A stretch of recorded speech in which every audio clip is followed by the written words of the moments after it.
प्रिय भक्तों, मार्गशीर्ष पूर्णिमा का दिन भक्ति और पवित्रता का प्रतीक है। इस दिन पूरा महीना जो थकान, क्लेश और पाप हमारे मन में जमा हुए हैं, वे सब दूर हो जाते हैं और मन आत्मा से शुद्ध होता है। यह दिन भगवान शिव और माता शक्ति की कृपा पाने के लिए अत्यंत शुभ माना जाता है, क्योंकि पूर्णिमा की रोशनी में की गई पूजा और व्रत का फल अनंत और अपार होता है। इस दिन कथा सुनना मन को शांति, धैर्य और भक्ति से भर देता है और जीवन में सुख, समृद्धि तथा आध्यात्मिक उन्नति लाता है। जो भक्त इस दिन धार्मिक कथाओं का श्रवण करते हैं, उनका मन निर्मल होता है और भगवान की कृपा हमेशा उनके साथ बनी रहती है। मार्गशीर्ष पूर्णिमा हमें यह याद दिलाती है कि भक्ति और धर्म का मार्ग ही जीवन को सफल और समृद्ध बनाता है। तो चलिए भक्तों, कथा सुनते हैं। एक शांत पहाड़ी गांव में एक लड़की रहती थी जिसका नाम सिया था। सिया बचपन से ही कोमल स्वभाव वाली, ईमानदार, सरल और अत्यंत धार्मिक थी। वह हर सुबह भगवान शिव के मंदिर में दीप जलाकर प्रार्थना करती थी।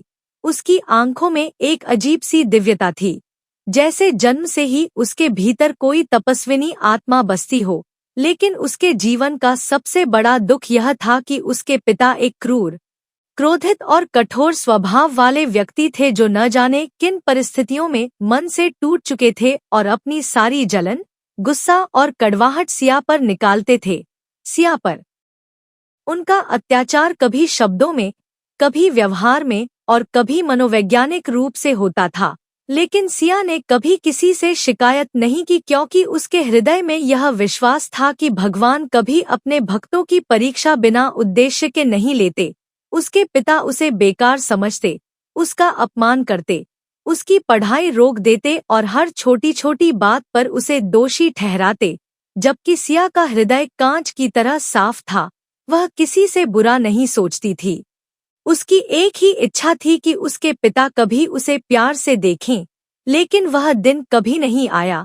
वहीं दूसरी ओर सिया का प्रेम किसी और दिशा में खुल रहा था। वह मन ही मन एक विनम्र, गरीब लेकिन दिल का बेहद अच्छा युवा अर्जुन को चाहती थी। अर्जुन हमेशा सिया को सम्मान देता, दूर से ही उसका ख्याल रखता और उसकी तकलीफों को समझता था। लेकिन सिया अपने पिता के कारण कभी अपने मन की बात किसी से कह नहीं पाती थी।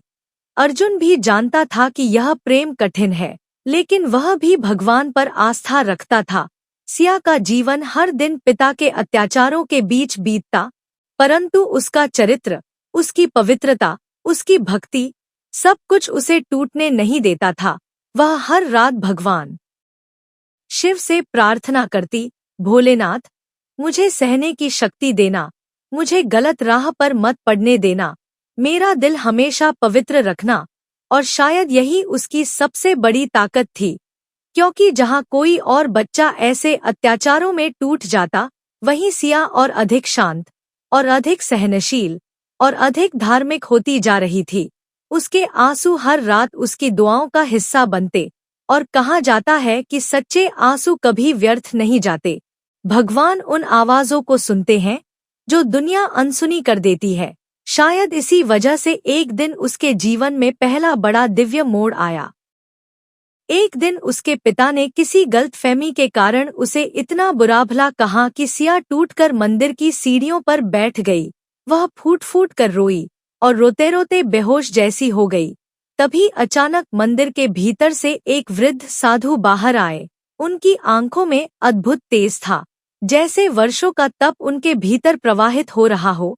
वह धीरे से सिया के करीब बैठे और बोले, बेटी, तुम्हारे आंसू बेकार नहीं जा रहे। भगवान तुम्हारे धैर्य का फल देंगे।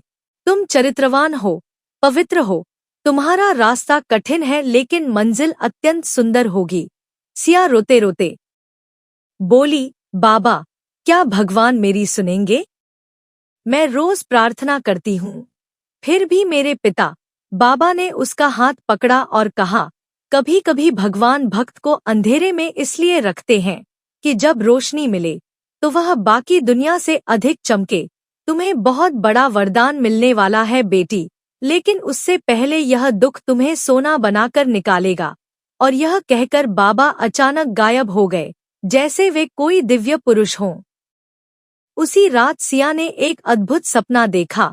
उसने देखा कि वह एक सुनहरी रोशनी से भरे स्थान पर खड़ी है और सामने भगवान शिव मुस्कुरा रहे हैं।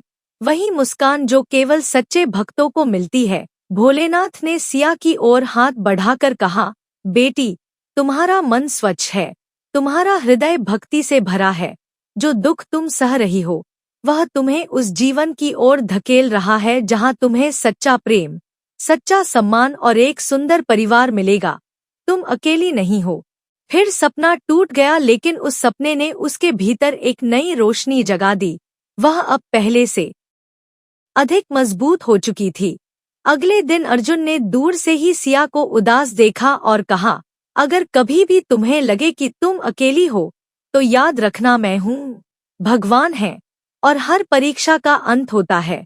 सिया कुछ नहीं बोली, पर उसकी आंखें कह रही थी कि उसे किसी का सहारा मिलने की जरूरत है, लेकिन पिता के डर से वह किसी से खुलकर बात नहीं कर सकती थी। उसके पिता का अत्याचार दिन प्रतिदिन बढ़ता जा रहा था, पर सिया ने हर अपमान, हर ताना, हर पीड़ा को भगवान के चरणों में समर्पित कर दिया था। और भगवान किसी का समर्पण कभी व्यर्थ नहीं जाने देते। धीरे धीरे सिया के जीवन में वह मोड़ आने वाला था जब उसकी सारी पीड़ा, उसके सारे आंसू और उसकी सारी भक्ति एक दिव्य परिणाम देने वाले थे। क्योंकि चरित्र और भक्ति दो ऐसी शक्तियां हैं जिन्हें कोई दुख, कोई मनुष्य, कोई परिस्थिति कभी हरा नहीं सकती। और सिया के लिए नियति ने कुछ अत्यंत शुभ तैयार किया था। और फिर धीरे धीरे वह समय आया जब सिया के जीवन की पीड़ा अपने चरम पर पहुंचने लगी। उसके पिता का गुस्सा अब किसी तूफान की तरह उसके ऊपर टूटता था। वह छोटी छोटी गलतियों पर भी सिया को दोषी ठहराते, कभी खाना छीन लेते, कभी उसे कमरे में बंद कर देते। और सिया हर बार भीतर ही भीतर टूटती जाती, लेकिन उसके टूटे हुए दिल से उठती प्रार्थनाएं और भी गहरी होती जा रही थी। वह हर रात रोते हुए भगवान शिव की मूर्ति के आगे दीप जलाकर कहती, भोलेनाथ, मैं सच में बहुत थक गई हूँ, लेकिन मैं बुरी नहीं बनना चाहती। कृपया मुझे शक्ति देना। और शायद यही उसकी भक्ति की सच्चाई थी कि उसके हर आंसू, हर शब्द, हर पीड़ा भगवान तक सीधा पहुंच रहा था। लेकिन जीवन में प्रेम भी एक ऐसी चीज है जो बिना कहे, बिना मांगे, बिना जताए भी किसी आत्मा को थामे रखता है। अर्जुन सिया के भीतर की टूटन को पहचान चुका था। वह अक्सर मंदिर के बाहर उससे दूर खड़ा होकर देखता कि वह ठीक है या नहीं। सिया को पता भी नहीं था कि उसके लिए कोई इतना निस्वार्थ सोचता है। लेकिन अर्जुन का प्रेम मांगने वाला प्रेम नहीं था। वह बस चाहता था कि सिया सुरक्षित रहे, खुश रहे और भगवान उसकी राह आसान कर दे।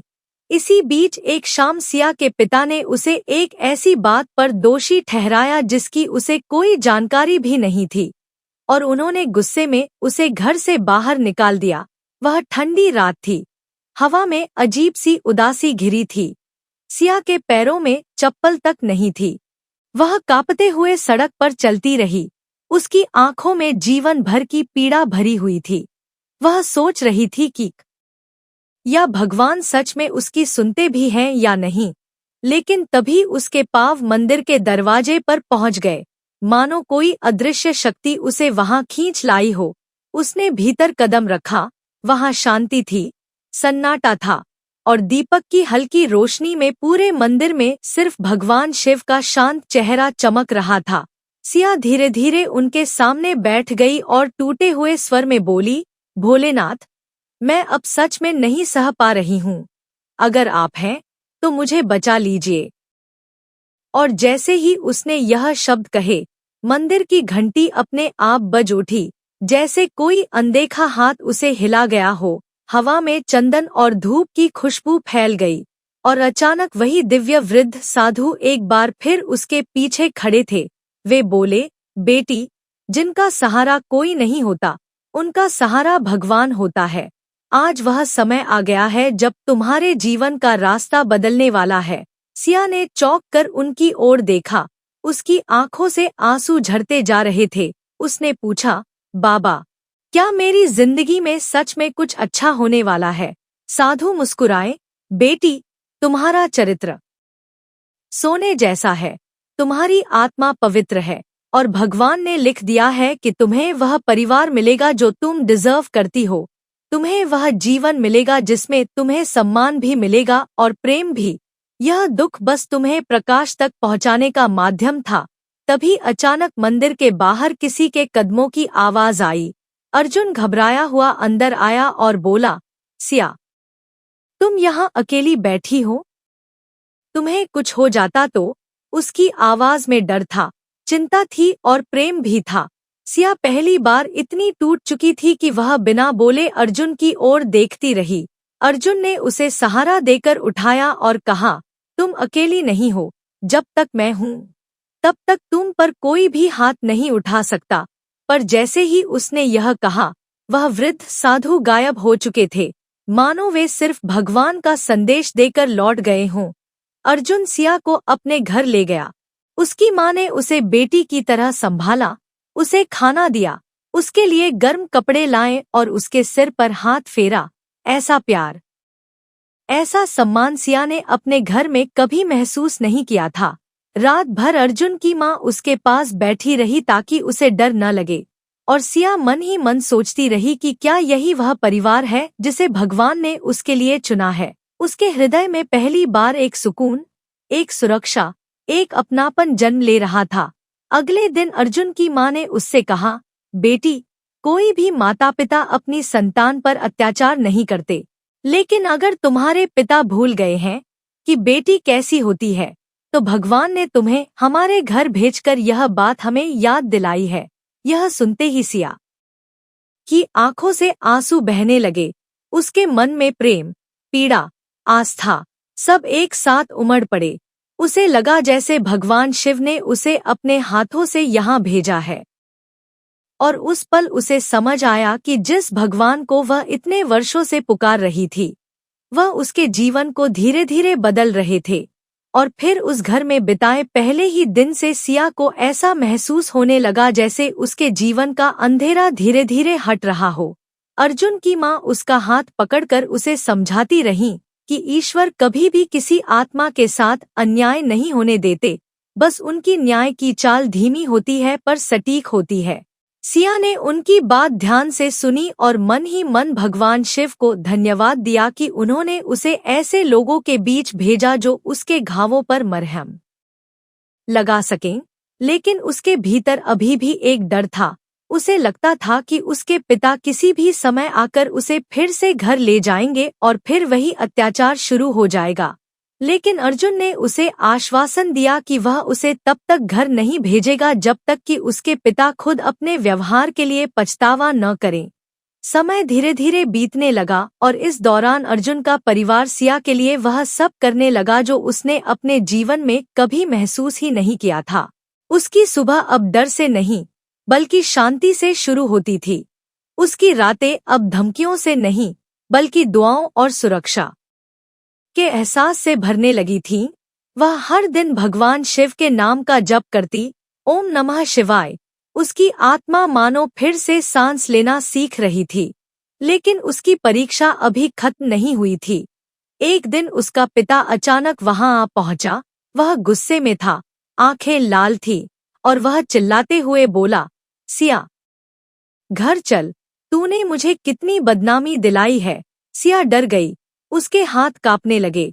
पर इससे पहले कि वह कुछ कह पाती अर्जुन सामने आ गया और दृढ़ स्वर में बोला, चाचा जी, सिया कोई चीज नहीं है जिसे आप अपनी मर्जी से तोड़ते रहें। अगर आपने उसे बेटी की तरह रखा होता तो आज यह हाल न होता। उसके पिता का गुस्सा और बढ़ गया। वह अर्जुन की ओर बढ़े, पर तभी अर्जुन के पिता भी बाहर आ गए। उन्होंने शांत लेकिन दृढ़ आवाज में कहा, भाई साहब, बच्चियों पर अत्याचार करके कोई पिता कहलाने लायक नहीं रहता। सिया यहाँ सुरक्षित है और जब तक वह चाहेगी यहीं रहेगी। सिया के पिता कुछ पल के लिए चुप हो गए। शायद पहली बार किसी ने उनके गलत व्यवहार का सामना किया था। लेकिन अहंकार बहुत बड़ा होता है। वह गुस्से से पागल होकर बोले, सिया, अगर तू मेरे साथ नहीं चली तो याद रखना, मैं तुझे हमेशा के लिए अपनी जिंदगी से निकाल दूंगा। यह सुनकर सिया का दिल कांप उठा। फिर भी वह कांपती आवाज में बोली, पिताजी, मैंने हमेशा आपका सम्मान किया, कभी आपका विरोध नहीं किया, लेकिन मैं गलत के साथ अब नहीं चल सकती। मैं डरते डरते जीते जीते अब खत्म हो चुकी थी। यहाँ मुझे पहली बार इंसान की तरह रखा गया है। उसके शब्द सुनकर सिया के पिता का चेहरा कुछ पल के लिए कठोरता से नरम पड़ा, पर अहंकार ने उन्हें फिर जकड़ लिया। उन्होंने गुस्से से कहा, ठीक है, तू अब मेरी बेटी नहीं। और वह बिना पीछे देखे वहां से चले गए। सिया वहीं खड़ी रह गई, आंखों से लगातार आंसू बहते रहे। लेकिन आश्चर्य की बात यह थी कि वह भीगी हुई आवाज में भगवान से कह रही थी, भोलेनाथ, मैं आपके भरोसे हूँ। अगर मेरी इस टूटन में भी कोई भलाई है तो वही करिए। और तभी अचानक हवा में हल्की सी सुगंध फैली, जैसे कोई पवित्र शक्ति उसके सिर पर हाथ फेर रही हो। अर्जुन की माँ ने उसे सीने से लगाकर कहा, बेटी, हर रिश्ता खून से नहीं बनता, कुछ रिश्ते भगवान की मर्जी से बनते हैं। और उस रात पहली बार सिया ने महसूस किया कि उसका परिवार बदल चुका है। अब वह अकेली नहीं है। और उसके दिल में कहीं यह एहसास भी जाग रहा था कि अर्जुन उसके लिए सिर्फ एक मित्र नहीं रहा, बल्कि वह उस रास्ते का मुख्य दीपक बन चुका था जो भगवान उसे दिखा रहे थे। चमत्कारों का समय धीरे धीरे उसके जीवन में दस्तक देने लगा था, और उसे बिना बताए भगवान उसका भाग्य नए रंगों से लिख रहे थे। उस रात जब सब सो चुके थे, सिया खिड़की के पास बैठी चांद को देख रही थी। उसकी आंखें अभी भी लाल थी, लेकिन दिल में अजीब सा सुकून भी था। उसे महसूस हो रहा था कि आज उसके जीवन में कुछ बहुत बड़ा बदल गया है। चाहे वह दर्दनाक था, चाहे वह कड़वा था, लेकिन वही कड़वाहट उसे उस नई दुनिया की ओर ले जा रही थी जहां उसे सम्मान, सुरक्षा और प्रेम मिलने वाला था। उसने धीरे से फुसफुसाकर कहा, भोलेनाथ, आज मेरे अपने ही पिता ने मुझसे रिश्ता तोड़ दिया, पर क्या आप सच में मेरे साथ हैं? तभी अचानक हवा का एक हल्का झोंका उसके चेहरे को छूकर गुजर गया। खिड़की के पास रखी छोटी सी घंटी अपने आप घनघनाने लगी। उसकी ध्वनि बहुत मधुर थी, जैसे कोई दिव्य संकेत हो। उसी क्षण सिया समझ गई कि भगवान सच में उसकी सुन रहे हैं। उसके भीतर एक नई रोशनी जगने लगी। अगले दिन अर्जुन की माँ ने उसके लिए नया दुपट्टा लाकर दिया। बोली, बेटी, यह हम तुम्हें आशीर्वाद के रूप में दे रहे हैं। तुम अब हमारे घर की मान सम्मान वाली लड़की हो। सिया की आंखें भर आईं। उसने दुपट्टा माथे से लगाया और बोली, माँ, मुझे इतना प्यार आपने कैसे दे दिया? अर्जुन की माँ मुस्कुराई। हम नहीं बेटी, यह सब भगवान का आदेश है। जो बच्चा दुनिया से दुख पाता है, उसे भगवान अपने हाथों से नए रिश्ते देते हैं। सिया ने उनके पांव छुए और उसके भीतर वह सम्मान महसूस हुआ जो उसने कभी अपने पिता के साथ नहीं महसूस किया था। लेकिन नियति की कहानी आगे और गहरी होने वाली थी। कुछ दिनों बाद गांव में शिवरात्रि का बड़ा उत्सव होने वाला था। पूरा गांव मंदिर को फूलों और दियों से सजाने में जुटा था। अर्जुन ने भी सिया से पूछा, क्या तुम शिवरात्रि में मेरे साथ मंदिर चलोगी? सिया ने हाँ कहा और पहली बार उसके चेहरे पर हल्की मुस्कान आई। उस दिन उसने पीले रंग की सादी सी चुन्नी ओढ़ी और मंदिर की ओर चली। मंदिर में प्रवेश करते ही उसका दिल अजीब सी शांति से भर गया। चारों ओर हर हर महादेव की गूंज थी। धूप की महक थी और दीपों की रोशनी जैसे आकाश से उतर रही थी। सिया ने शिवलिंग के सामने माथा टेकते हुए कहा, भगवान, मुझे मार्ग दिखाते रहना, मैं अब अकेली नहीं चल सकती। प्रार्थना करते ही उसके मन में आवाज आई, बेटी, जहाँ सच्चाई और भक्ति हो, वहाँ भगवान रास्ता खुद बनाते हैं। उसकी आंखें भर आईं। तभी उसके पास एक औरत आई, शायद गांव की ही कोई थी। वह बोली, बिटिया, तुम्हारे चेहरे पर बहुत तेज है, तुम बहुत पवित्र आत्मा हो, भगवान तुम्हें बहुत ऊंचा उठाएंगे। यह बात सुनकर सिया को सच में लगा कि भगवान उसका मार्ग साफ कर रहे हैं। जैसे उसकी तकदीर फिर से लिखी जा रही हो। शिवरात्रि का वह दिन उसके जीवन का सबसे पवित्र दिन बन गया, क्योंकि उसी रात एक बड़ा चमत्कार हुआ।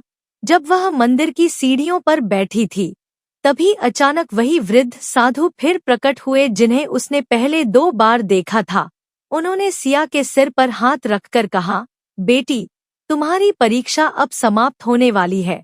तुम्हारे जीवन में एक ऐसा परिवार आने वाला है जो तुम्हें बेटी नहीं, लक्ष्मी समझकर गृह में स्थान देगा, और वह प्रेम जो तुम्हारे दिल में मासूमियत से पनपा है, वह भी अब एक पवित्र रूप लेने वाला है। सिया हक्की बक्की रह गई। उसने पूछा, बाबा, क्या सच में? साधु मुस्कुराए। जहाँ चरित्र और भक्ति हो, वहाँ विधाता भी झुक जाते हैं। यह कहकर वह हवा में विलीन हो गए, जैसे कोई दिव्य प्रकाश किसी पल के लिए धरती पर आकर वापस लौट गया हो। सिया के दिल में विश्वास और गहरा हुआ। वह अर्जुन को दूर से देख रही थी। वह फूलों की माला बना रहा था, और उसके चेहरे पर वही पवित्रता, वही सच्चाई थी जो सिया ने अपने भगवान में महसूस की थी। उसे पहली बार यह महसूस हुआ कि अर्जुन का घर केवल उसका आश्रय नहीं, बल्कि उसकी किस्मत का हिस्सा है। और शायद यही भगवान का मार्ग था जो उसे धीरे धीरे उस रोशनी की ओर ले जा रहा था जहां उसके जीवन का असली अर्थ छिपा था। शिवरात्रि की उस रात के बाद से सिया के भीतर एक नई शक्ति जन्म ले चुकी थी। जैसे वह अब डर के सहारे नहीं, बल्कि विश्वास के सहारे जी रही हो। अर्जुन का परिवार उसके लिए और भी करीब हो गया था। उसकी माँ उसे हर सुबह आशीर्वाद देती, उसके पिता उससे बड़ी आत्मीयता से बात करते, और अर्जुन हर छोटी छोटी बात में उसका साथ निभाता। पर फिर भी सिया के मन में एक सवाल हमेशा उठता, क्या उसके पिता कभी बदलेंगे? क्या कभी उन्हें अपने किए पर पछतावा होगा? पर उसने इस सवाल को भगवान पर छोड़ दिया था, क्योंकि अब उसका जीवन आगे बढ़ रहा था, और हर कदम उसे एक नई दुनिया, नए रिश्तों और नई उम्मीदों की ओर ले जा रहा था। एक दिन अर्जुन की माँ ने कहा कि मंदिर में महिलाओं की सेवा के लिए कुछ बेटियों की जरूरत है। सिया तुरंत तैयार हो गई, क्योंकि उसके लिए मंदिर सेवा केवल काम नहीं बल्कि भक्ति का रूप था। वह रोज सुबह मंदिर जाकर फूल चुनती, आंगन की सफाई करती, शिवलिंग पर जल चढ़ाती और मन ही मन भगवान शिव से कहती, मेरे जीवन में जो कुछ भी हो रहा है वह आपकी मर्जी से हो। उसकी यह सेवा देखकर गांव की सारी औरतें उससे प्रभावित थीं। वे अक्सर कहती कि इतनी कोमल, शांत और पवित्र लड़की उन्होंने पहले कभी नहीं देखी। लेकिन हर दिन उसके भीतर जो सबसे सुंदर बदलाव हो रहा था वह यह कि उसे पहली बार अपने अस्तित्व पर गर्व होने लगा था। वह अब खुद को बोझ नहीं समझती थी, नहीं किसी की दया पर निर्भर। वह भगवान के सहारे और अर्जुन के परिवार के प्यार में धीरे धीरे खिल रही थी। इसी बीच अर्जुन धीरे धीरे सिया के और करीब आने लगा। वह उसे मंदिर तक छोड़ने जाता, उसके लिए फल लाता, उसके साथ बैठकर बातें करता। पर उनके बीच कभी कोई सीमा पार नहीं होती, क्योंकि अर्जुन का प्रेम पवित्र था। वह बिना मांगे देने वाला प्रेम था। एक दिन मंदिर के पुजारी ने सिया को आवाज दी और बोले, बेटी, आज शिवजी के लिए विशेष आरती होगी, तुम आरती की थाली सजाओगी। सिया की आंखों में चमक आ गई। उसने फूलों, दियों और चंदन से थाली सजाई, और जब आरती शुरू हुई तो उसकी आवाज पूरे मंदिर में गूंज उठी। उसकी भक्ति में इतनी सच्चाई थी कि लोग रुककर उसे सुनने लगे। अर्जुन दूर से उसे देख रहा था, और पहली बार उसके मन में यह बात स्पष्ट रूप से आई कि शायद भगवान ने सिया को उसके जीवन में किसी विशेष उद्देश्य से भेजा है। आरती खत्म होने के बाद एक वृद्ध दंपत्ति सिया के पास आए। उनकी आंखों में अपनापन था। उन्होंने कहा, बेटी, तुमने तो आज हमारे दिल को छू लिया। तुम्हारी आवाज बहुत शुद्ध है और तुम्हारा चेहरा बहुत शांत। सिया ने मुस्कुराकर उनके पांव छुए, पर उसे यह नहीं पता था कि यही दंपत्ति आगे चलकर उसके जीवन में एक बहुत बड़ा मोड़ बनने वाले हैं। उसी रात अर्जुन के पिता ने अर्जुन से कहा, बेटा, सिया बहुत अच्छी लड़की है। भगवान ने उसे किसी खास कारण से हमारे घर भेजा है। हमें उसके भविष्य के बारे में सोचकर कोई मजबूत निर्णय लेना होगा। अर्जुन यह सुनकर चौंक गया। उसने धीमे से पूछा, पिताजी, आपका क्या मतलब है? उसके पिता मुस्कुराए और बोले, बेटा, रिश्तों को बनाने में देर नहीं करनी चाहिए, खासकर तब जब भगवान खुद ऐसे रिश्ते जोड़ते हैं। ये शब्द सुनकर अर्जुन का दिल तेजी से धड़कने लगा। उसके मन में जैसे कई भाव एक साथ उमड़ पड़े। वहीं दूसरी ओर सिया अपने कमरे में बैठी थी और उसे पता ही नहीं था कि उसकी किस्मत किस दिशा में जा रही है। वह सिर्फ यही सोच रही थी कि भगवान शिव ने उसके लिए क्या लिखा है। क्या उसका दर्द सच में अब खत्म होने वाला है? क्या उसे सच में वह परिवार मिल चुका है जिसे भगवान भेजते हैं? और ठीक इसी समय मंदिर की घंटी दूर से बजने लगी, जैसे भगवान स्वयं उसे संकेत दे रहे हों कि उसका भाग्य अब पूरी तरह बदलने वाला है। उस रात जब मंदिर की घंटियां लगातार बजती रहीं, सिया अपने कमरे में बैठी यह सोच रही थी कि आखिर भगवान शिव उसे कौन सा नया संकेत दे रहे हैं। उसकी आंखें धीरे धीरे बंद हो रही थी, लेकिन भीतर किसी कोमल रोशनी का एहसास उसे जगा रहा था, जैसे कोई अदृश्य शक्ति उसके जीवन की डोर को धीरे धीरे उलझनों से निकालकर सीधा कर रही हो। इसी बीच अर्जुन के कमरे में माहौल बिल्कुल अलग था। उसके मन में एक तूफान था। वह खिड़की के पास खड़ा था और चांद की रोशनी उसके चेहरे पर पड़ रही थी। वह सोच रहा था कि क्या वास्तव में उसने सिया के प्रति कुछ महसूस करना शुरू कर दिया है या यह सिर्फ दया है। लेकिन दिल ने साफ कहा था, यह दया नहीं, सम्मान और आदर से जन्मा प्रेम है। वह खुद भगवान से पूछ रहा था, भोलेनाथ, अगर यह रिश्ता आपकी मर्जी से है तो मुझे रास्ता दिखाइए। और उसी क्षण एक तेज हवा का झोंका दरवाजे से भीतर आया, जैसे भगवान शिव ने उसकी प्रार्थना स्वीकार कर ली हो। अगली सुबह अर्जुन की मां ने सिया को बुलाया और उसके हाथ में हल्दी का छोटा सा कटोरा देते हुए बोली, बेटी, आज मंदिर में कन्याओं को हल्दी अक्षत देने का कार्यक्रम है, तुम इसे बांट देना। सिया मुस्कुराई और बोली, जी माँ। वह जैसे ही मंदिर पहुंची, वहां भीड़ थी और पूजा की गूंज थी। उसी बीच वही वृद्ध दंपत्ति फिर आ गए जिन्होंने आरती के दिन उससे मुलाकात की थी। इस बार वे सीधे उसके पास आए और बड़े स्नेह से बोले, बेटी, हम कई वर्षों से तुम्हें ढूंढ रहे थे। तुम बिल्कुल वैसी ही हो जैसा हमें बताया गया था। सिया घबरा गई, बोली, मैं? मुझे ढूंढ रहे थे? वे बोले, हाँ बेटी, हम अपनी खोई हुई भतीजी को वर्षों से ढूंढ रहे हैं। हमने उसकी एक पुरानी तस्वीर संभाल कर रखी थी और उसमें वह बिल्कुल तुम्हारी तरह थी, उसी मासूमियत, उसी पवित्रता वाली। सिया के मन में हलचल होने लगी। वह समझ नहीं पा रही थी कि यह क्या हो रहा है। तभी पुजारी जी भी वहां आ गए और बोले, बेटी, यह संयोग नहीं है।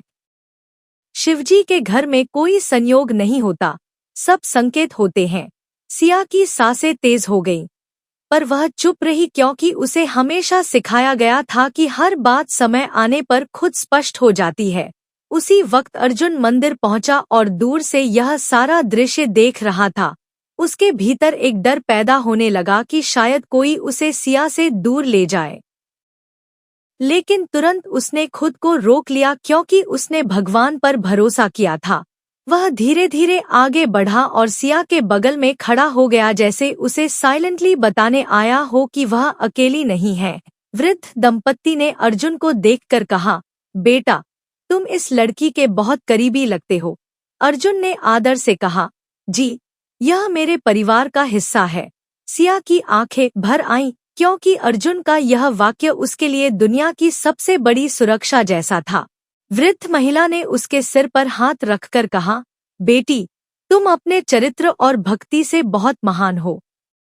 तुम्हारे चेहरे पर जो तेज है वह किसी साधारण मनुष्य का नहीं, यह तो तपस्या का फल है। उनके शब्द सुनकर सिया शांत सी होकर खड़ी रही, लेकिन उसके भीतर भावनाओं का सागर उठता रहा। कार्यक्रम समाप्त होने के बाद जब वह घर लौटी तो अर्जुन की मां ने उसे बैठाकर पूछा, बेटी, क्या तुम जानती हो कि आज मंदिर में आए वे लोग कौन थे? सिया ने सिर हिलाकर कहा, नहीं माँ। अर्जुन की मां बोली, वे बहुत बड़े सेवाधर्म वाले लोग हैं। उनके पास धन भी है और सम्मान भी, लेकिन उनका कोई बच्चा नहीं है। वे कई वर्षों से किसी ऐसी लड़की की तलाश में हैं जिसे वे अपनी बेटी बनाकर घर ले जाए। यह सुनते ही सिया का दिल तेजी से धड़कने लगा। उसे लगा जैसे दुनिया एक बार फिर उससे कुछ छीन लेगी। उसने कांपती आवाज में कहा, माँ, क्या वे मुझे अपने साथ ले जाना चाहेंगे? माँ ने सिया का हाथ पकड़ा और बोली, बेटी, डर मत। यहाँ कोई भी निर्णय तुम्हारी मर्जी के बिना नहीं होगा। लेकिन याद रखना, भगवान कभी दुख देने के लिए रास्ता नहीं बनाते, वह सिर्फ अच्छे के लिए ही संकेत भेजते हैं। सिया की आंखें छलक पड़ी। वह माँ के सीने से लग गई और बोली, मैं जब से पैदा हुई तब से कभी किसी ने मुझसे प्यार से बात नहीं की, पर यहाँ मुझे घर, परिवार, अपना स्थान मिला। मैं नहीं जानती कि अब मेरी किस्मत क्या है। बस इतना जानती हूँ कि भगवान जो भी करेंगे वह मेरे भले के लिए ही करेंगे। और तभी दूर से शिव मंदिर की घंटियां फिर बज उठीं, जैसे भगवान खुद उसके शब्दों की गवाही दे रहे हों कि उसका जीवन अब उस मोड़ की ओर बढ़ रहा है जहां उसे वह परिवार, वह प्रेम और वह सम्मान मिलने वाला है जिसका वह जन्म जन्मांतर से इंतजार कर रही थी। सिया उस रात मंदिर के बाहर बैठी रो रही थी। उसके आंसुओं में उसके बरसों का दर्द छलका जा रहा था। उसे लगता था कि उसके जीवन में अब अंधेरा ही अंधेरा रह गया है। पिता का अत्याचार, समाज की तानों भरी नजरों और उसके मन में बसे उस सच्चे प्रेम की याद जो उसे हर कष्ट में हिम्मत देता था, इन सब के बीच वह टूट चुकी थी पर बिखरी नहीं थी, क्योंकि उसके भीतर एक रूप था जो उसे हर पल संभालता था, भगवान राम का, जिनके चरणों में वह चुपचाप अपनी सारी पीड़ा रख देती थी। उस रात जब वह मंदिर की सीढ़ियों पर बैठी थी, तभी एक बहुत ही शांत हवा उसके चेहरे को छूकर गई, जैसे स्वयं भगवान यह कह रहे हों कि बेटी, तू अकेली नहीं है। अचानक उसके पास एक वृद्ध महिला आई, जिसकी आंखों में अजीब सा तेज था और बोली, बेटा, तेरी परीक्षा अब पूरी होने वाली है। अब रोने का समय खत्म। अब तुझे वह परिवार मिलेगा जो तेरा दर्द समझेगा। सिया ने आश्चर्य से उसकी ओर देखा और पूछा कि वह उसे कैसे जानती है, पर महिला मुस्कुराकर बोली, तू भगवान की प्रिय है और जिनका दिल पवित्र हो, उन्हें कभी अकेला नहीं छोड़ा जाता। इतना कहकर वह महिला वहां से चली गई और सिया जब पीछे मुड़ी तो वह गायब थी, जैसे कोई दिव्य शक्ति आई थी और संकेत देकर लौट गई हो। उसी रात पहली बार सिया को लगा कि कुछ अच्छा होने वाला है, और अगले ही दिन मंदिर में पूजा के बाद जब वह बाहर निकली तो एक परिवार उससे टकराया, जिनकी आंखों में अपनापन, आवाज में ममता और बातों में सम्मान था। उस परिवार की बड़ी माँ ने सिया का चेहरा देखकर तुरंत कहा, बेटी, तुम ठीक हो ना? उस छोटे से प्रश्न ने सिया के भीतर दबी भावनाओं को फिर से जगा दिया। उसने सिर हिलाया पर उसकी आंखों में फिर से नमी आ गई। वह परिवार उसे घर ले गया, उसके लिए भोजन बनाया, कपड़े दिए, और पहली बार सिया ने महसूस किया कि रिश्ते खून से नहीं दिल से बनते हैं। उस परिवार के बेटे आरव ने सिया को बड़ी इज्जत से देखा, कभी भी उस पर बोझ की तरह बात नहीं की, और धीरे धीरे उसे समझ आने लगा कि दया, प्रेम और सम्मान अभी भी दुनिया में जीवित है। सिया अक्सर मंदिर में बैठकर भगवान राम से कहती, प्रभु, क्या मैं इस योग्य थी? और हर बार उसके दिल में एक आवाज उतरती, सिया, तेरी पवित्रता ही तेरी सबसे बड़ी शक्ति है। उस नए घर में उसका हर दिन उसके टूटे हुए मन को जोड़ रहा था। हर घड़ी उसे यह एहसास दिला रहा था कि दुख चाहे कितना भी बड़ा हो, भगवान की योजना उससे भी बड़ी होती है। पर किस्मत की कहानी यहीं खत्म नहीं होने वाली थी, क्योंकि वह परिवार सिर्फ अच्छा नहीं था, बल्कि उसकी प्रतीक्षा में भेजा गया वरदान था। सिया को अभी बहुत कुछ देखना था, बहुत कुछ पाना था और बहुत कुछ बदलना था, क्योंकि जो लड़की बचपन से सहती आई थी, अब वही अपने जीवन का एक नया अध्याय शुरू करने वाली थी। एक अध्याय जिसमें दर्द की जगह प्रकाश था और आंसू की जगह आशीर्वाद। सिया उस रात अपने कमरे के अंधेरे में चुपचाप बैठी थी। आसमान में बादल थे और हवा में एक अजीब सा सन्नाटा, जैसे खुद प्रकृति उसकी तकलीफ सुन रही हो।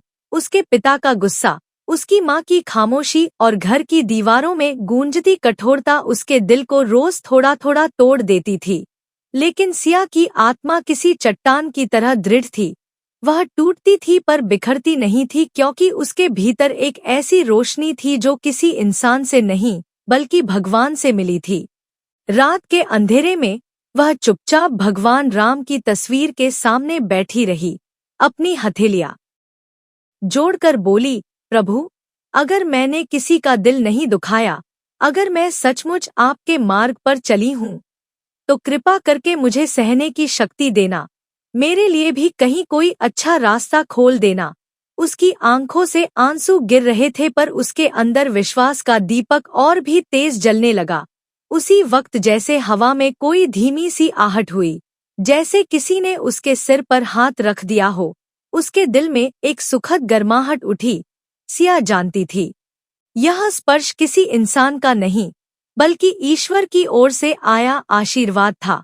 अगले दिन उसके पिता फिर गुस्से में थे, लेकिन आज पहली बार सिया के भीतर डर नहीं था। वह चुप रही, पर उसके चेहरे पर एक शांति थी जिसे देखकर उसके पिता भी पलभर को रुक गए, जैसे किसी अदृश्य शक्ति ने उनकी कठोरता को रोक दिया हो। सिया ने मन ही मन कहा, हे प्रभु, आपने मेरी ढाल बनकर मेरा साथ दिया। कुछ ही दिनों में उसकी जिंदगी में एक अप्रत्याशित मोड़ आया। जिस कॉलोनी में उसकी मौसी रहती थी, वहां एक संस्कारी, भक्तिभाव वाला परिवार आया था। वे बहुत विनम्र लोग थे और हर संध्या घर में रामचरितमानस का पाठ करते थे। मौसी किसी काम से सिया को वहां ले गईं। जैसे ही सिया उस घर के भीतर गई, उसे एक दिव्य सा एहसास हुआ। दीवारों पर भगवान राम सीता की तस्वीरें थीं। घर में शांति और भक्ति का वातावरण था। परिवार की बड़ी बहू ने सिया का चेहरा देखकर कहा, बिटिया, तुम बहुत थकी हुई लग रही हो। आओ पहले भगवान के आगे दीप दिखा लो, अच्छा लगेगा। सिया की आंखें नम हो गईं। किसी ने उससे इतने प्यार से बात किए हुए महीनों हो गए थे। जब उसने भगवान के आगे दीप जलाया तो लौ अचानक तेज चमक उठी। सब लोग चौके पर उस घर के दादाजी मुस्कुराए और बोले, ये बिटिया साधारण नहीं है, इसके भीतर बहुत पवित्रता है। इसे भगवान की विशेष कृपा मिली है। सिया ने सिर झुका लिया। उसे नहीं पता था कि दुनिया उसके कर्मों और उसके चरित्र की रोशनी को देख सकती है। वह तो बस अच्छा बनकर जी रही थी। उसी दिन से उस परिवार का सिया से प्रेम बढ़ता गया। वे उसे पढ़ने में मदद करते, उसे समझते, उसे सुरक्षित महसूस कराते, जैसे उसे नया जीवन मिल रहा हो। जैसे भगवान ने उसके दुखों का बोझ किसी दिव्य हाथ से हल्का कर दिया हो। लेकिन भाग्य ने अभी उसके लिए एक और चमत्कार संभाल कर रखा था। उस घर के छोटे बेटे आरव ने सिया की ईमानदारी और पवित्रता को पहली ही मुलाकात में महसूस कर लिया था। उसका मन सिया की भोलापन, संस्कार और सत्यता से प्रभावित हो गया। उसने अपने दादाजी से कहा, दादाजी, इस लड़की में बहुत अच्छाई है। भगवान ऐसे लोग किसी खास कारण से ही जीवन में भेजते हैं। दादाजी मुस्कुराए और बोले, बेटा, भगवान की लीला को कोई नहीं जानता। जो कर्म का दीप जलाए रखे, उसके जीवन में देर जरूर होती है, पर अंधेरा कभी स्थायी नहीं रहता। जिस दिन सिया घर लौटी, उसके पिता फिर गुस्से में थे। उन्होंने उसे अपमानित किया, पर आज सिया की आंखों में रोना नहीं था, बल्कि एक अजीब सी मजबूती थी, जैसे अब वह अकेली नहीं थी। वह बोली, पिताजी, मैं गलत नहीं हूँ और भगवान सब देख रहे हैं। उसके पिता एक पल को रुक गए। उन्हें पहली बार ऐसा लगा जैसे उनके सामने खड़ी लड़की अब बच्ची नहीं रही। उसके भीतर कोई दिव्य शक्ति जाग चुकी थी। रात को सिया ने भगवान से कहा, आपने मुझे ऐसे लोग दिए जो मुझे समझ सके। अब आगे का रास्ता भी आप ही बनाएंगे। उस रात उसने सपना देखा कि एक चमकदार प्रकाश उसके सामने प्रकट होता है और एक गहरी आवाज कहती है, बेटी सिया, चिंता मत करो। तुम्हारे लिए तुम्हारी योग्यता के अनुरूप परिवार और सम्मान तय किया जा चुका है। अब तुम्हारे जीवन में दुख धीरे धीरे समाप्त होंगे। सिया की आंखें खुली तो उसका दिल पहली बार हल्का था, जैसे जीवन में नए सवेरे की शुरुआत हो चुकी हो। जब वह उस मंदिर की सीढ़ियों पर बैठी रो रही थी और उसके भीतर टूट चुका साहस भी अब जैसे हार मानने लगा था, तभी मंदिर के गर्भगृह से आती धूप की एक हल्की किरण उसके चेहरे पर पड़ी और वह चौंकते हुए ऊपर देखी, मानो उसे किसी ने बहुत कोमल स्वर में पुकारा हो। सिया ने अपने कांपते दिल को संभाला और धीरे धीरे खड़ी हुई। तभी उसे ऐसा लगा जैसे भगवान की प्रतिमा मुस्कुरा रही हो, जैसे कोई कह रहा हो, बेटी, अभी तुम्हारी कहानी खत्म नहीं हुई। उसी क्षण उसके भीतर एक अजीब सा दृढ़ विश्वास जागा। वह अपने आंसू पोंछकर मंदिर के प्रांगण से बाहर निकली और रास्ते पर चलते हुए सोचती रही कि शायद ईश्वर ने उसके लिए कुछ अच्छा तय किया है। और ठीक उसी समय सड़क के मोड़ पर एक वृद्ध दंपत्ति उसकी तरफ आए। उन्होंने सिया को देखा और उसकी आंखों में छिपा दर्द बिना उससे पूछे पहचान लिया। दंपत्ति ने बहुत नरमी से पूछा, बेटा, तुम अकेले क्यों हो? पहली बार कोई उसके दर्द को बिना शब्दों के समझ रहा था, इसलिए सिया का दिल भर आया, लेकिन उसने खुद को संभाला और बस इतना कहा, घर नहीं है। दंपत्ति ने एक दूसरे को देखा और तुरंत कहा, तो चलो, आज से तुम्हारा घर हमारे साथ। सिया आश्चर्यचकित रह गई। उसके भीतर एक छोटी सी उम्मीद की लौ जली और उसने डरते डरते उनका साथ पकड़ लिया। जब वह उनके घर पहुंची तो उसे ऐसा लगा मानो वह कोई स्वप्न हो।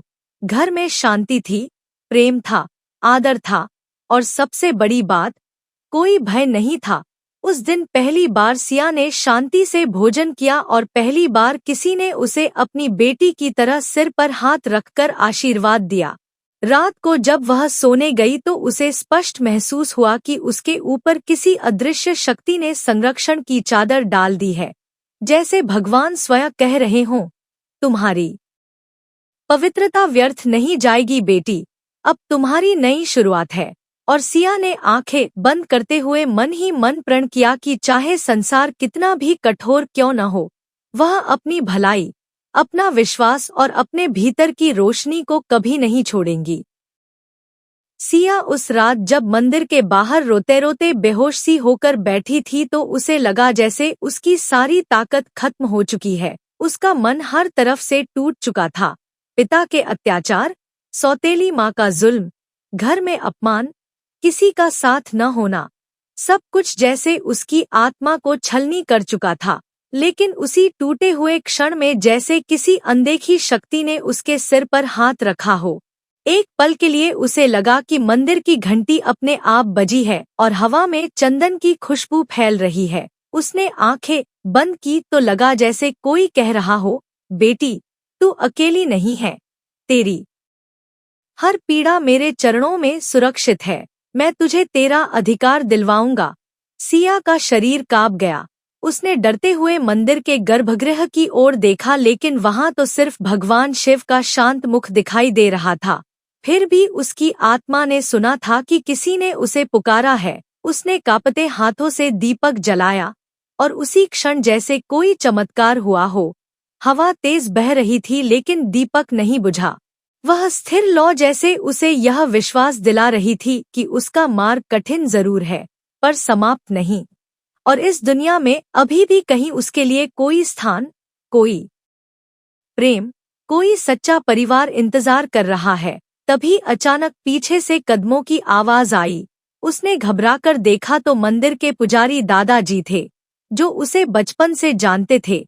उन्होंने सिया के चेहरे की हालत देखी और बिना कुछ पूछे उसके सिर पर हाथ रखकर बोले, बेटी, तेरी आंखों में जो आंसू हैं, वो व्यर्थ नहीं जाएंगे। कोई बहुत बड़ा परिवर्तन तेरे जीवन में आने वाला है। तू आज रात यहीं रुकेगी। सिया के भीतर पहली बार किसी ने आदेश नहीं, बल्कि सुरक्षा दी। उसने गर्दन झुका ली और आंखों से आंसू बहने लगे। पुजारी जी ने उसे प्रसाद दिया और मंदिर के एक छोटे कमरे में विश्राम करने को कहा। वह कमरे में गई और वहीं फर्श पर लेटकर रोते रोते सो गई। लेकिन आधी रात को फिर वही चमत्कार हुआ। सपने में जैसे उसके सामने भगवान राम का प्रकाशमय स्वरूप खड़ा था अत्यंत करुणा और प्रेम से भरा हुआ। वे बोले, बेटी, तूने कभी अपने चरित्र से, अपने प्रेम से, अपनी भोलापन से किसी का बुरा नहीं किया, इसलिए इस संसार का बुराई भरा अंधेरा तुझे ज्यादा दिन नहीं रोक सकेगा। तुझे वह परिवार मिलेगा जो तुझे बेटा नहीं, बेटी समझकर अपनाएगा। तुझे वह प्यार मिलेगा जो तेरी आत्मा को संपूर्ण कर देगा। बस धैर्य रख। और सिया की आंख अचानक खुल गई। उसका दिल तेज धड़क रहा था। उसने माथे पर हाथ फेरा और समझ गई कि यह कोई सामान्य सपना नहीं था, यह भगवान का संकेत था। उसकी किस्मत बदलने वाली थी। उसके जीवन का अंधेरा अब अपने अंतिम समय में था। सुबह होने पर पुजारी जी ने उसे काशी के एक परिवार के बारे में बताया जो आश्रम चलाता था और अनाथ बच्चों की सेवा करता था।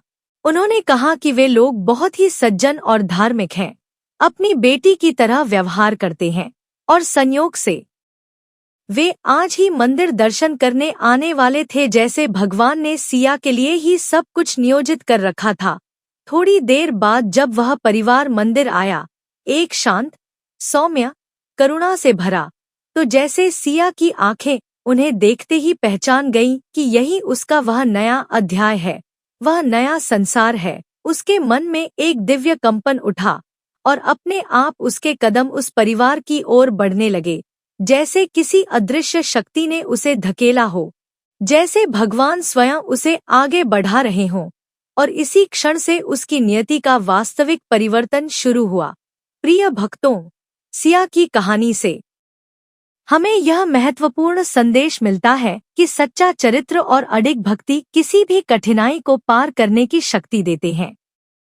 जीवन में दुख और अत्याचार आए, फिर भी धैर्य और भगवान पर विश्वास रखना चाहिए।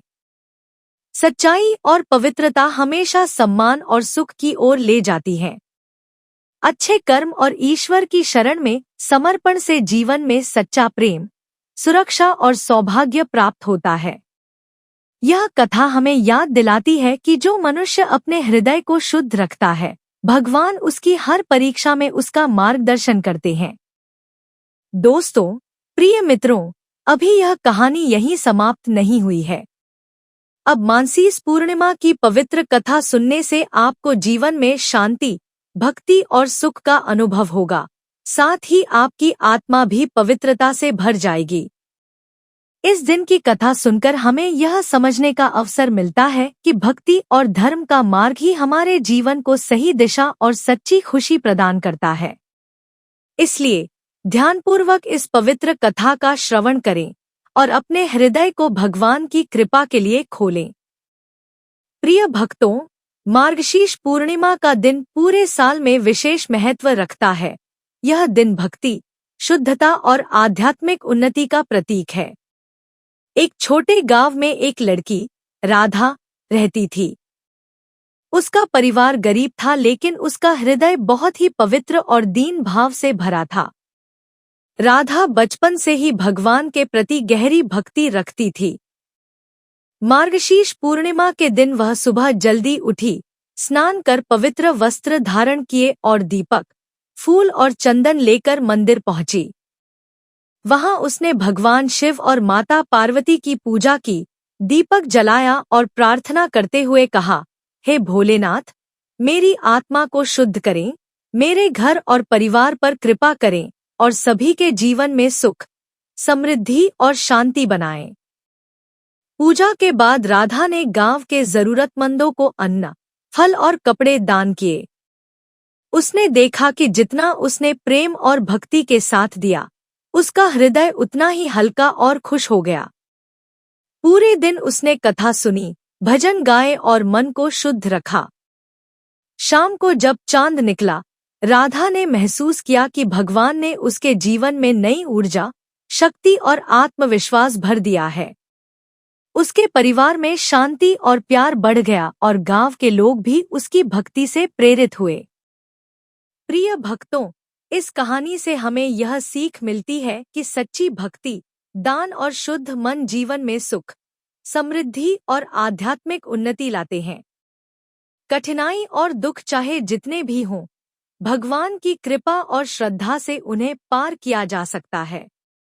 जो व्यक्ति अपने हृदय को पवित्र रखता है, दीनों की सहायता करता है और भगवान की पूजा करता है, उसका जीवन हमेशा उज्जवल और मंगलमय होता है। मार्गशीर्ष पूर्णिमा पर क्या करें और कैसे पूजा करें? स्नान और पवित्र वस्त्र। सुबह जल्दी उठकर स्नान करें और साफ सुथरे वस्त्र पहनें। पूजा सामग्री: दीपक, धूप, फल, फूल, चंदन और मिठाई रखें। भगवान की आराधना: भगवान शिव और माता पार्वती का विधिपूर्वक पूजन करें। मंत्रों का जप करें जैसे नमः शिवाय। दान और सेवा: गरीबों, अनाथों और जरूरतमंदों को अन्न, वस्त्र या फल दान करें। मन को शुद्ध रखें। पूरा दिन सकारात्मक विचार रखें, किसी से द्वेष न करें और भक्ति में लीन रहें। कथा और भजन: मार्गशीर्ष पूर्णिमा की कथा सुनें और भजन गाएं, इससे मन और आत्मा दोनों पवित्र होते हैं। मार्गशीर्ष पूर्णिमा हिंदू पंचांग की अत्यंत शुभ और पुण्यदायी तिथि मानी जाती है, क्योंकि इस दिन भगवान नारायण, तुलसी माता और महालक्ष्मी की विशेष कृपा प्राप्त होती है। कहा जाता है कि आज के दिन किया गया छोटा सा पुण्य भी कई गुना फल देता है, इसलिए सुबह स्नान करके गंगा जल मिलाना शुभ माना जाता है। पीले वस्त्र पहनकर विष्णु भगवान की पूजा करें। तुलसी दल, पीले फूल और पीला प्रसाद अर्पित करें और ॐ नमो नारायणाय मंत्र का कम से कम 108 बार जप करना अत्यंत फलदायी है। तुलसी माता की पूजा करते हुए दीपक जलाएं और 11 या 21 परिक्रमा करें, जिससे घर की नकारात्मक ऊर्जा दूर होती है। शाम को चंद्रमा को अर्घ्य देना मानसिक शांति के लिए कारगर माना गया है। आज दान करना सबसे बड़ा पुण्य है, इसलिए भोजन, कंबल, कपड़े, गुड़, पीली दाल या दीपदान में से कुछ भी अपनी श्रद्धा अनुसार दान करें और यदि संभव हो तो गरीब या ब्राह्मण को भोजन कराएं। इस पूरे दिन मन को साफ रखना, झूठ न बोलना, क्रोध न करना, किसी का बुरा न सोचना और ईर्ष्या से दूर रहना स्वयं भगवान विष्णु को प्रसन्न करता है। कहा जाता है कि इस दिन की गई प्रार्थना शीघ्र फल देती है और घर में सुख, शांति, धन और सौभाग्य का आगमन होता है। इसलिए मार्गशीर्ष पूर्णिमा पर सरल पूजा, शुद्ध मन और थोड़े से दान से जीवन में सकारात्मक बदलाव अवश्य आता है। मार्गशीर्ष पूर्णिमा के दिन को धर्म ग्रंथों में अतिशय पवित्र इसलिए कहा गया है क्योंकि यह पूर्णिमा स्वयं भगवान श्रीहरि की विशेष ऊर्जा से भरी होती है। इस दिन मन में उठी हर सच्ची भावना सीधा ईश्वर तक पहुंचती है और व्यक्ति के जीवन में रुके हुए काम खुलने लगते हैं। ऐसा माना जाता है कि इस तिथि पर तुलसी माता का तेज कई गुना बढ़ जाता है और जो व्यक्ति श्रद्धा से तुलसी में दीपक जलाकर परिक्रमा करता है, उसके घर में दरिद्रता दूर होकर सुख समृद्धि का स्थायी वास होता है। यदि कोई व्यक्ति लंबे समय से मानसिक तनाव, पारिवारिक कलह या आर्थिक रुकावटों से पीड़ित है तो आज श्री सूक्त का पाठ या विष्णु सहस्रनाम का जप विशेष लाभ देता है। इस दिन जल में कुछ बूंदे गंगा जल डालकर स्नान करने से पाप क्षय होते हैं और शरीर मन दोनों शुद्ध होते हैं। आज घर में अनाज, भोजन, साबुत पीली दाल या चावल रखना और फिर दान करना भी अत्यंत शुभ माना गया है। पितरों के लिए तर्पण या जल अर्पण करने से घर में आशीर्वाद की वर्षा होती है और पूर्वज शांत होते हैं। शाम को दीपदान का भी महान महत्व है। मुख्य द्वार, तुलसी और घर के मंदिर में रखा गया दीप भगवान नारायण को अत्यंत प्रिय होता है और इससे नकारात्मक शक्तियां घर से दूर रहती हैं। आज के दिन किसी की मदद करना, किसी की समस्या सुनना, किसी को मुस्कुराना, किसी गरीब बच्चे को मिठाई देना भी बड़ा पुण्य समझा जाता है, क्योंकि मार्गशीर्ष पूर्णिमा सिर्फ पूजा का दिन नहीं बल्कि मन को निर्मल, व्यवहार को मधुर और जीवन को प्रकाशमय बनाने का अवसर है। इसलिए इस दिन जितना अधिक आप सरलता, प्रेम और भलाई फैलाएंगे, उतनी ही जल्दी आपके जीवन में खुशियों के द्वार खुलेंगे और महालक्ष्मी व श्रीहरि की कृपा आपके परिवार पर स्थायी रूप से बनी रहेगी। प्राचीन समय में हिमालय की गोद में बसे एक शांत गांव में एक बूढ़ा साधु रहता था जिसका नाम तपोमुनि था। लोग उसे सम्मान से बाबा प्रकाशदास बुलाते थे, क्योंकि वह कहता था कि जीवन में सबसे बड़ा प्रकाश किसी दीपक से नहीं बल्कि मन की पूर्णता से आता है, और यह पूर्णता हमें पूर्णिमा की रातों से सीखनी चाहिए। गांव वाले उससे बहुत प्रेम करते थे, लेकिन उसकी बातों का असली अर्थ कोई नहीं समझता था। उसी गांव में आरव नाम का एक युवक रहता था जो हमेशा परेशान, दुखी और हताश रहता। उसके जीवन में सब कुछ जैसे रुक गया था। पढ़ाई रुक गई, नौकरी नहीं मिल रही थी, घर में कलह थी और मन में हमेशा अंधेरा सा छाया रहता था। एक दिन वह साधु के पास गया और बोला, बाबा, क्यों लगता है कि मेरा जीवन अंधेरे से भरा है? मेरे साथ ही क्यों सब गलत होता है? मैं क्या करूं कि मेरे जीवन में रोशनी आए? बाबा ने मुस्कुराकर कहा, बेटा, तुम चंद्रमा को देखते हो? हर रात वह अलग आकार में दिखता है, कभी छोटा, कभी आधा, कभी कमजोर, लेकिन जब वह पूर्ण होता है तो उसका प्रकाश हर दिशा को भर देता है। तुम्हारा जीवन भी ऐसा ही है। तुम आज अपने आप को आधे चंद्रमा जैसा कमजोर समझ रहे हो, लेकिन तुम नहीं जानते कि तुम में पूर्णिमा का प्रकाश भी छिपा है, बस तुमने उसे जगाया नहीं है। आरव ने पूछा, बाबा, वह प्रकाश कैसे जगेगा? बाबा ने उत्तर दिया, पूर्णिमा की रात उस प्रकाश को जगाने का सबसे बड़ा अवसर देती है। इस रात मन, प्रकृति और ईश्वर तीनों एक लय में होते हैं, लेकिन केवल वही यह समझ पाता है जो इस रात को महसूस करता है। तुम आज की पूर्णिमा का पालन वैसा ही करोगे जैसा मैं कहूँगा, फिर देखना कैसे तुम्हारा जीवन बदलने लगता है। आरव तैयार हो गया। बाबा ने कहा, आज की रात चांद को अर्घ्य देना, किसी गरीब को भोजन खिलाना, अपने मन से ईर्ष्या, क्रोध और लोभ दूर करना, और सबसे महत्वपूर्ण, आज अपने जीवन की किसी एक सबसे बड़ी गलती को स्वीकार कर उसे छोड़ने का संकल्प लेना। यही पूर्णिमा का असली व्रत है। आरव ने पहली बार महसूस किया कि आज की पूर्णिमा साधारण नहीं है, जैसे इस दिन सचमुच आकाश में दिव्यता उतरती है। शाम होने पर वह नदी किनारे गया। चांद पानी में चमक रहा था और लहरें ऐसे लग रही थी जैसे स्वर्ग उतर रहा हो। उसने हाथ जोड़कर जल अर्पित किया और कहा, हे चंद्रमा, तुम आज पूर्ण हो, मुझे भी मेरे जीवन की अपूर्णता दूर करने की शक्ति दो। जैसे ही उसने जल अर्पित किया, उसे लगा जैसे मन के अंदर कोई भारी बोझ उतर गया है। फिर वह गांव के एक गरीब परिवार के घर गया और उन्हें भोजन दिया। बच्चे खुशी से मुस्कुरा रहे थे और उस मुस्कान ने आरव के भीतर भी आशा का प्रकाश जगा दिया। रात को देर तक वह चांद को देखता रहा, जैसे चंद्रमा उससे कह रहा था, जब तुम खुद को पूर्ण मानते हो तभी जीवन तुम्हारे लिए प्रकाश बनता है। अगले दिन वह साधु के पास गया और बोला, बाबा, कल रात पहली बार लगा कि मेरे जीवन में कोई रोशनी आई है। बाबा ने कहा, बेटा, यही पूर्णिमा का महत्व है। जब चंद्रमा अपने पूर्ण रूप में होता है तो मनुष्य के अंदर का प्रकाश भी पूर्णता चाहता है। उस रात की प्रार्थना जल्दी सुन ली जाती है। उस रात का दान कई जन्मों के पाप काट देता है। उस रात मन में जो संकल्प लिया जाए वह टूटता नहीं है, और जो मन की गंदगी है, दुहक, भय, क्रोध, सब बहने लगते हैं, क्योंकि चंद्रमा जल का स्वामी है और मन भी जल तत्व से चलने वाला है। इसलिए पूर्णिमा मन को शुद्ध करती है। धीरे धीरे आरव ने हर पूर्णिमा पर यह नियम अपनाना शुरू कर दिया। दान, प्रार्थना, चंद्र अर्घ्य, मन की सफाई और गलतियों का त्याग। कुछ महीनों में उसका चेहरा उजला हो गया। उसकी सोच बदलने लगी, घर में शांति आने लगी, उसे नौकरी मिली और परिवार में प्रेम बढ़ने लगा। एक दिन गांव वाले आश्चर्य होकर बोले, आरव, तुम इतना बदल कैसे गए? आरव मुस्कुराया और बोला, मैं नहीं बदला, मेरी पूर्णिमाएं बदल गईं। लोग उसकी बात पर मुस्कुराए लेकिन फिर भी न समझ सके। तभी बाबा प्रकाशदास वहां आए और बोले, लोग चंद्रमा का प्रकाश देखते हैं पर उसके संदेश नहीं देखते।